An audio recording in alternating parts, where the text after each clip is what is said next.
I recently went to California for a work trip, and while I was out there, I rented an F80 M3 on Turo to drive it around the California countryside. Not only am I excited to drive this F80 M3, I'm also excited to check out the San Diego car scene. You know, living in New York and only going to car shows in one place, I kind of always wanted to see what it was like in different places. So I'm gonna go to a car meet that I found, and we're gonna see how it is.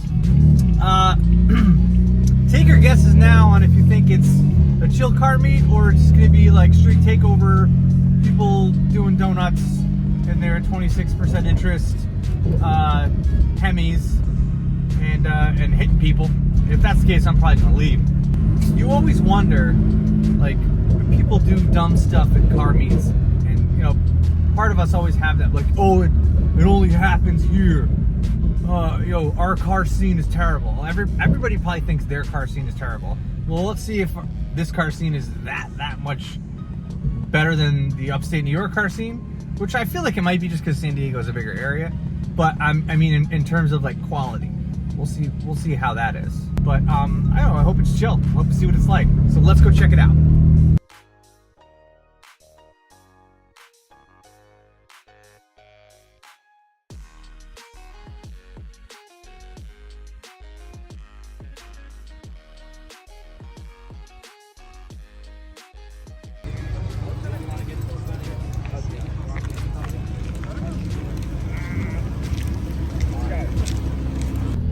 It was really cool to see different types of builds at some of the car shows that I went to here.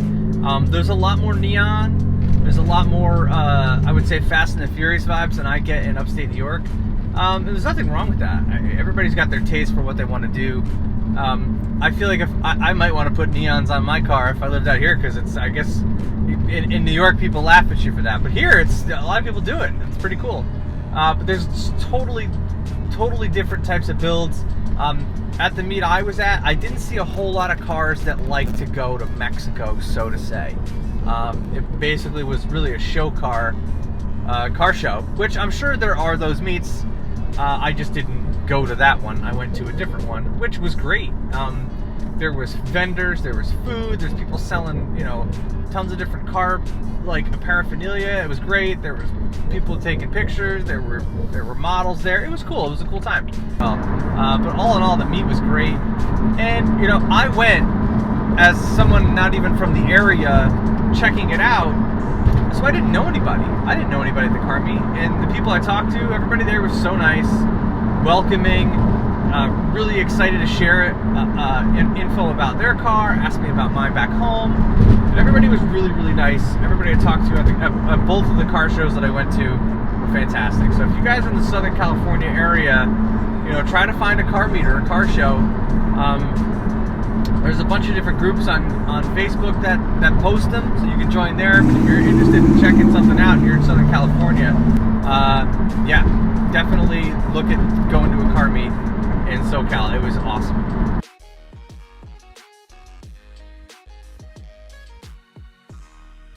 I was really impressed that more and more cars kept showing up as the night progressed on. You know me, I'm a big BMW homer, but it was really cool to see some of the different cars that were there. There was a couple of exotics. There was a Huracan and an Audi R8 that showed up.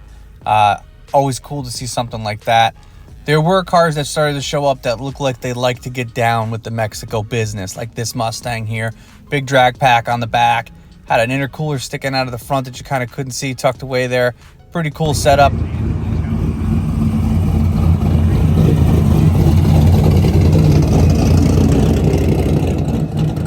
The video doesn't do it justice, but this C6 Corvette with a blower on it was extremely loud. It was super cool.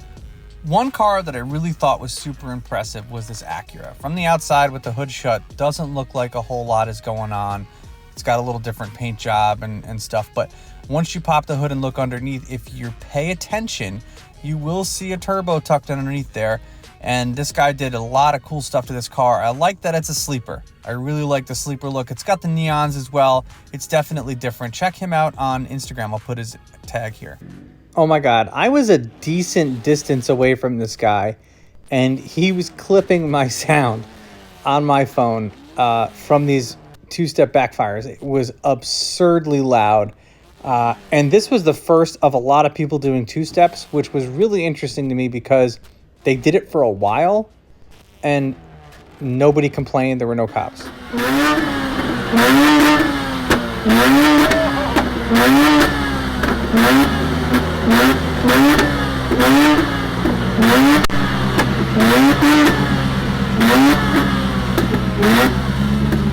I thought this car was awesome because it has no rust on it. And if you see any of these cars in New York, they are totally rusted out. It actually got to a point in the night where I saw this guy with his RC car racing around, and I'm like, oh man, this must be the only kind of takeover that I'm going to see tonight. And I was wrong. I was wrong. Flip side to what we deal with in New York, at our car shows, they always get ruined by people in like Dodge Chargers and Hemis doing donuts in parking lots. It's backwards here. There was a BMW that was doing that, which is like, you don't really see that in New York. It's like backwards world. But just as I suspected, it is not a just local to us, where them people ruining the car scene because they're doing burnouts, donuts in public parking lots. They did it here, and it was just as bad, if not worse. The only other thing I noticed was there were no cops. Cops didn't even show up. Maybe they showed up after I left, but like, man, as soon as someone two-steps or does a slight burnout in our meets, the cops usually do show up and then tell you to leave. They didn't do that here, and I was like, pleasantly surprised, because at the end of the day, nobody got too rowdy to the point where I felt like people's safety were in jeopardy. But it still sucks to have people do that. I do think needs to get ruined that way.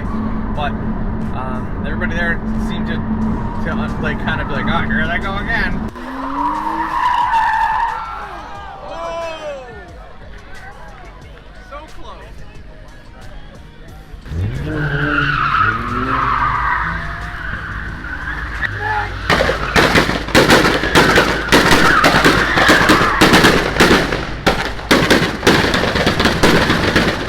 The following morning, I took the M3 to Escondido Cars and Coffee.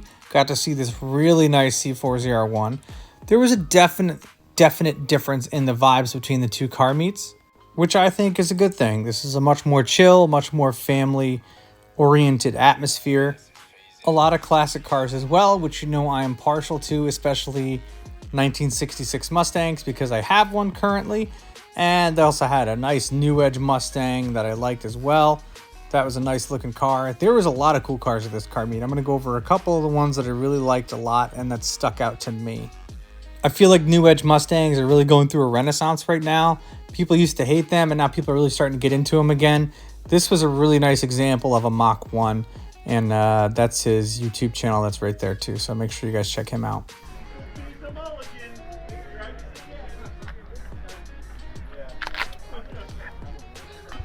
Looks like somebody did my license plate mod. I would have worn it in a second. Not a problem. Some of these classic cars like this one here were absolutely immaculate, extreme show quality classic cars, which you really don't see that a lot. This thing could probably win a show. It was so clean. You guys know me. You know I love 996s, so I had to take a look at this one here. Had a nice wheel setup, different than mine. I like black bills on that. That looked pretty cool. This next car I want you guys to really take a good look at here. It's an old 280Z, and the guy had it restored. And I mean, look at this interior. He actually had a complete custom interior made for this car. So the dashboard, the seats, everything, the steering wheel, all modern looking. That is one hell of a custom interior on this thing. Probably one of the nicest interiors I've ever seen on an old Nissan.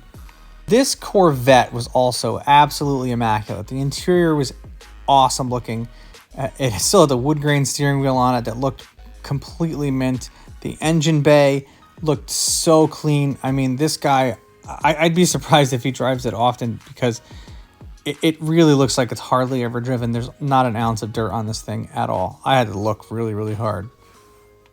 This was a pretty clean truck that I saw that was lowered and also had a blower on it, which I think is pretty cool and unique.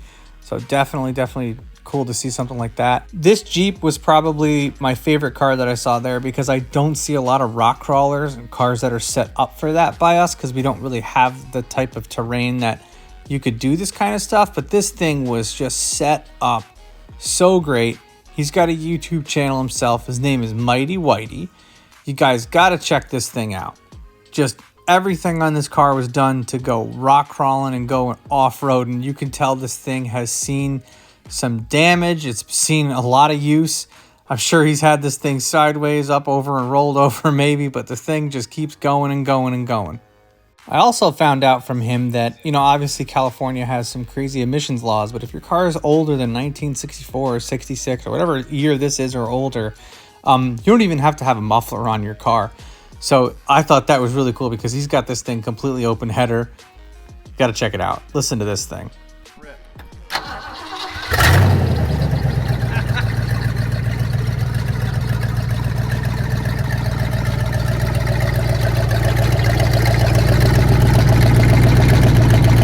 All in all, this car show was great. I got to see some really cool vehicles, got to meet some really great people out on the West Coast. So I hope I was able to showcase what some of the car meets are like on the West Coast and the SoCal area in San Diego, because if you guys are ever out there, try to find a car meet or a car show if you're into this kind of stuff and go check out the car scene. It's really, really great. After this, I actually took that M3 you're seeing right there that I rented up to Palomar Mountain. So if you're interested in that, make sure you guys hit that subscribe button, because in the next video, I'm going to do a whole series on my trip all the way up Palomar Mountain and how great of a drive it is to go ahead and do that. So thank you guys very much for watching, and I'll catch you in the next one.